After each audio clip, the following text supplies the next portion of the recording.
Lancei-me de joelhos e comecei a orar. O Senhor abriu as janelas dos céus, derramou o espírito de oração e entreguei-me de toda a alma a orar. Não escolheram um texto, mas logo ao levantar-me dos joelhos, eu disse: Levantai-vos, saí deste lugar, porque o Senhor há de destruir a cidade. Acrescentei que havia 2 homens, um se chamava Abraão e outro Ló.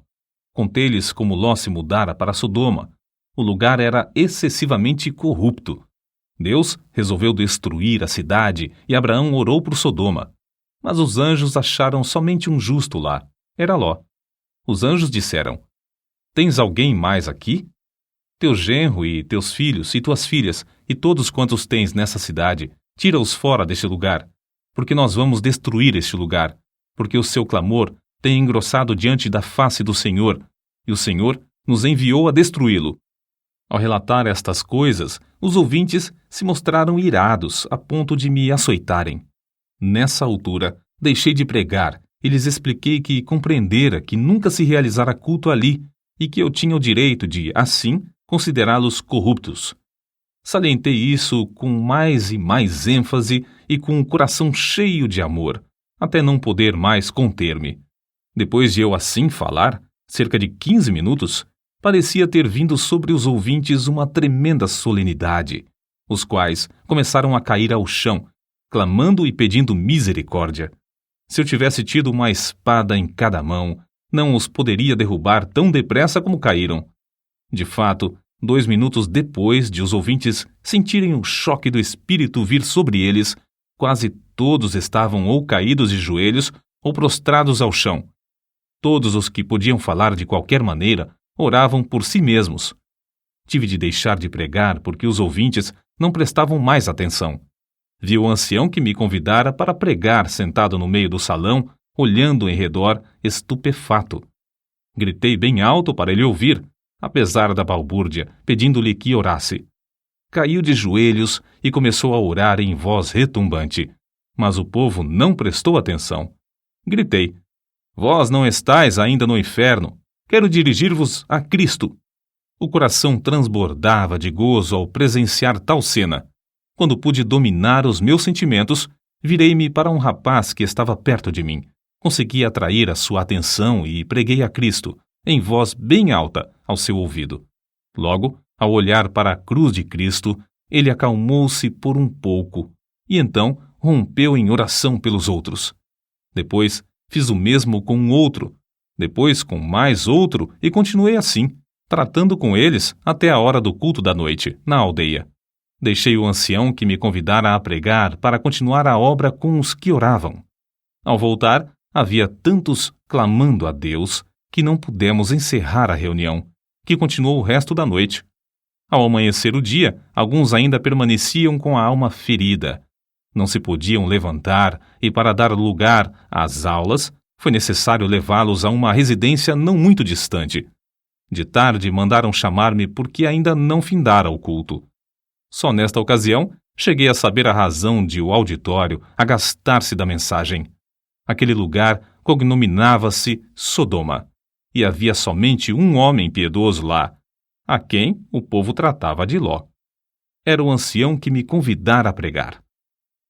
Depois de já velho, Finney escreveu acerca do que o Senhor fez em Sodoma. Embora esse avivamento caísse tão repentinamente sobre eles, era tão empolgante ver que as conversões eram profundas e a obra permanente e genuína. Nunca ouvi falar em qualquer repercussão desfavorável. Não foi só na América do Norte que Finney viu o Espírito Santo cair e abater os ouvintes em terra. Na Inglaterra, durante os 9 meses de evangelização que Finney promoveu lá, multidões também se prostraram enquanto ele pregava. Em certa ocasião, mais de 2.000 de uma vez. Alguns pregadores confiam na instrução e ignoram a obra do Espírito Santo. Outros, com razão, rejeitam tal ministério infrutífero e sem graça. Oram a Deus para que o Espírito Santo tome a direção e alegram-se no grande progresso da obra de Deus.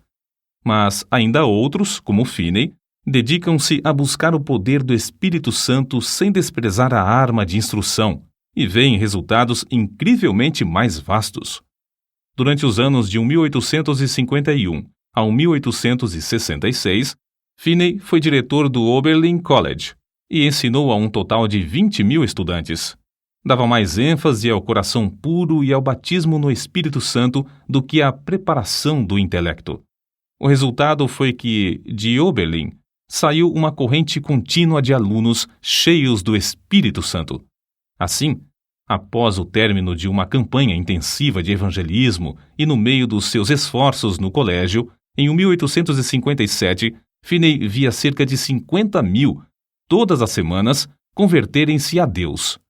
By My Spirit, Jonathan Goforth, página 183. Os diários de New York, às vezes, quase não publicavam outras notícias senão do avivamento. Suas lições aos crentes sobre avivamento foram publicadas primeiro em um jornal e depois em um livro de 445 páginas que se intitulava Discursos sobre Avivamentos. As primeiras 2 edições, de 12.000 exemplares, foram vendidas logo ao saírem do prelo. Outras edições foram impressas em vários idiomas. Uma só editora em Londres publicou 80.000. Entre suas outras obras de circulação mundial, contam-se as seguintes: sua autobiografia, Discursos aos Crentes e Teologia Sistemática. Os convertidos nos cultos de Finney eram pela graça constrangidos a andar de casa em casa para ganhar almas. Ele mesmo se esforçava para preparar o maior número de obreiros em Oberlin College. Mas o desejo que ardia sempre em tudo era o de transmitir a todos o espírito de oração. Pregadores como Abel Carey e Father Nash viajavam com ele e, enquanto ministrava a palavra, eles continuavam prostrados em oração. Vejamos isso nas palavras de Finney. Se eu não tivesse o espírito de oração, não alcançaria coisa alguma. Se por um dia ou por uma hora eu perdesse o espírito de graça e de súplica, não poderia pregar com poder e fruto, e nem ganhar almas pessoalmente. Para que alguém não julgue que a obra era superficial, citamos outro escritor. Descobriu-se, por pesquisa empolgante, que mais de 85 pessoas de cada 100 que se convertiam sob a pregação de Finney permaneciam fiéis a Deus, enquanto 75 pessoas de cada 100 das que professaram conversão nos cultos de algum dos maiores pregadores se desviavam. Parece que Finney tinha o poder de impressionar a consciência dos homens sobre a necessidade de um viver santo, de tal maneira que produzia fruto mais permanente. Deeper Experiences of Famous Christians, página 243. Finney continuou a inspirar os estudantes de Oberlin College até a idade de 82 anos. Já no fim da vida, permanecia tão lúcido de mente como quando jovem, e sua vida nunca foi tão rica no fruto do Espírito e na beleza da sua santidade do que nos últimos anos. No domingo 16 de agosto de 1875, pregou seu último sermão, mas à noite não assistiu ao culto. Ao ouvir os crentes cantarem Jesus, Lover of My Soul, Let Me to Thy Bosom Fly, saiu até o portão da frente da casa e com estes que tanto amava, cantou na terra pela última vez. Acordou à meia-noite sofrendo dores lancinantes no coração. Sofrera assim muitas vezes durante a sua vida. Semeara as sementes de avivamento e as regara com lágrimas. Todas as vezes que recebia o fogo da mão de Deus, era com sofrimento. Finalmente, antes de amanhecer o dia, dormiu na terra para acordar na glória, nos céus. Faltavam-lhe apenas 13 dias para completar 83 anos de vida aqui na terra.